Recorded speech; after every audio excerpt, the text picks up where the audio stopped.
नमस्कार, आप देख रहे हैं KH लाइव हिमाचल। मैं हूं आपके साथ पूजा राजपूत। जिनके कंधों पर पूरे प्रदेश की शिक्षा सुधारने की जिम्मेदारी है, उनके अपने गांव और गोद लिए स्कूलों का हाल बेहद खराब है। हम किसी और राज्यों की नहीं बल्कि हिमाचल प्रदेश की ही बात कर रहे हैं, जहां शिक्षा मंत्री रोहित ठाकुर के गांव और उनके द्वारा गोद लिए गए स्कूल के 10वीं के परीक्षा परिणामों ने शिक्षा व्यवस्था पर भी सवाल खड़े कर दिए हैं। इन नतीजों पर शिक्षा मंत्री पर भी सोशल मीडिया में खूब तंज कसे जा रही है।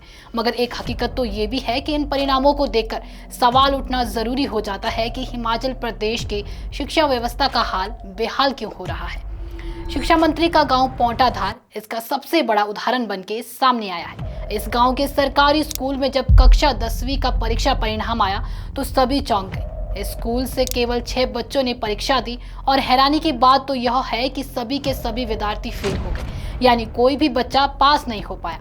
जब कारणों की पड़ताल की गई तो सामने आया कि स्कूल में गणित का शिक्षक पिछले 2 साल से छुट्टी पर है और उसकी जगह लेने कोई नहीं आया। ऐसे में बच्चों को गणित पढ़ाने वाला ही नहीं है और जब एक महत्वपूर्ण विषय की पढ़ाई नहीं होगी तो परीक्षा में सफलता की उम्मीद कैसे की जा सकती है। सिर्फ पौंटा ही नहीं बल्कि मंत्री द्वारा गोद लिया गया जुब्बल का एक सरकारी स्कूल भी इसी लापरवाही का शिकार है। इस स्कूल में 20 विद्यार्थी ने परीक्षा दी, जिनमें से सिर्फ 10 ही पास हो पाए, यानी 50% छात्र फेल हुए।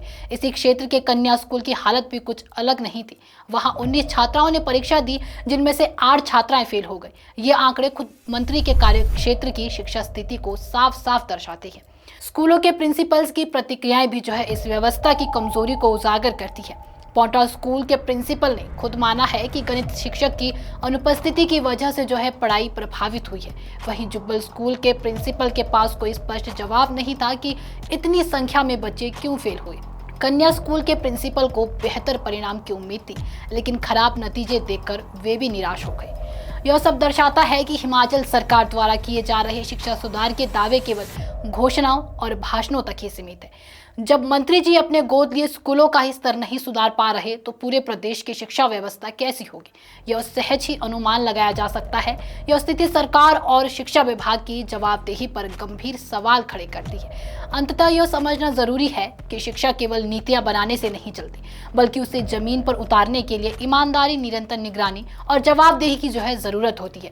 जब खुद शिक्षा मंत्री की अपने क्षेत्र की यह हालत हो तो प्रदेश की बाकी हिस्सों की स्थिति के बारे में चिंता करना लाजमी है।